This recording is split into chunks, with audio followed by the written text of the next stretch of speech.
Hi, my name is Amber, and this is my December wrap-up.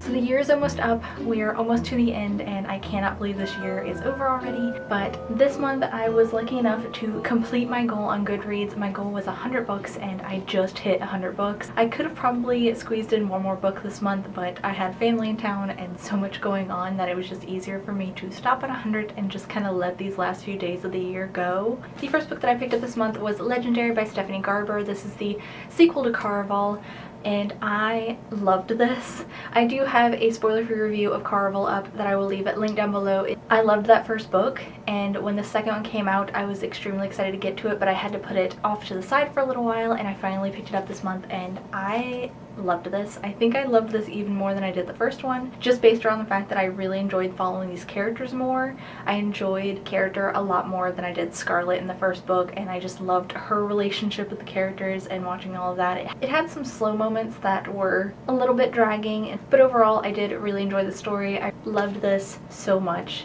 Easily gave this 5 stars. Next, I picked up Everless by Sarah Holland. This was a new release this year about a world where you can transfer time through blood. Those with a lot more money in this world can easily have more time and live for longer amounts of time, while those who don't have to kind of sell their life to get food for their families. This concept seemed really interesting to me. I was intrigued and I thought it was going to be a lot of fun and really interesting. Unfortunately for me, this one just fell a little flat. It was just overall kind of story-wise a little boring. It felt like it was still trying to get started and I was just waiting for that moment. And the biggest problem that I had with this book overall was just some of the side characters. You never really see her interact with side characters very often, and when you do, it's very small amounts and you just don't feel like they're real. They're just kind of thrown into the background and they're just extras. It was still enjoyable as a read overall, but it definitely had its issues for me, so I ended up giving this 3 stars. Next, I picked up volumes 1 and 2 of Honey So Sweet.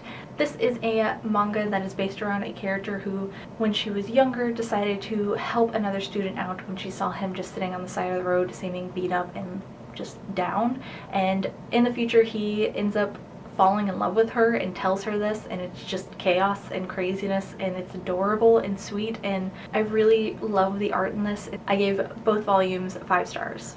Next, I picked up These Rebel Waves by Sarah Rosh. I have finally read a Sarah Rosh book. It's not Snow Like Ashes, that one's still sitting on my TBR unfortunately, but I did pick up These Rebel Waves this month and loved it. The story as a whole is not anything overly special. It's fine. I definitely was in this more for the characters, but there's magic and princes and pirates and just, I need that next book. I want to know what happens next, but I gave this 5 stars. Next, I have volume 1 of Sailor V. I absolutely love Sailor Moon. I've mentioned that multiple times. I'm currently I found this one at my used bookstore and decided to jump on it. This is kind of spin-off prequel sort of story where it follows Sailor Venus before she meets the group, when she originally gets her abilities and meets Artemis in her beginning. I definitely think overall I enjoy the main storyline more than this, but this was still really cute and a lot of fun. The art is great and the characters are fantastic. I definitely plan on picking up the next one and continuing on with this. I gave this 5 stars. Next, I finally finished City of Bastards. This is the sequel to Royal Bastards, which I read last year and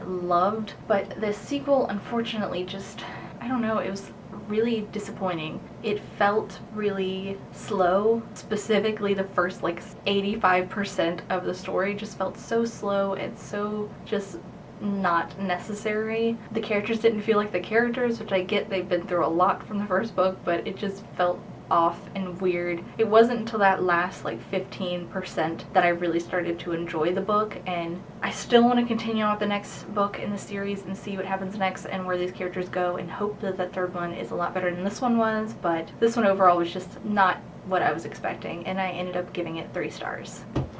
Next, finally, after years of talking about this book and this series, I have finally read Daughter of Smoke and Bone by Laini Taylor, and I loved it. I went into this very much blind. I had no idea what this story was about. I had no idea where this was going to go, and I knew nothing. These characters are a lot of fun and really interesting, and I love the take on angels. That is something that I really love reading in books, and I can see why everybody loves this series so much, and I want that next book so much, and I'm hoping to pick it up really soon, but I have I've been trying to get the UK covers. I want to know what happens next. That ending absolutely destroyed me. Definitely plan on continuing on with the series, and I gave this 5 stars. Then the last book that I read in 2018, which is crazy to say, was Fantastic Beasts and the Crimes of Grindelwald. This is the sequel screenplay to the movies. I was excited but really nervous. I finally watched the movie this month, and I've got to say I kind of agree with a lot of people were saying. Overall, I did enjoy the movie. It was still fun to watch and still enjoyable, but there were definitely a lot of things they did that I disagreed with,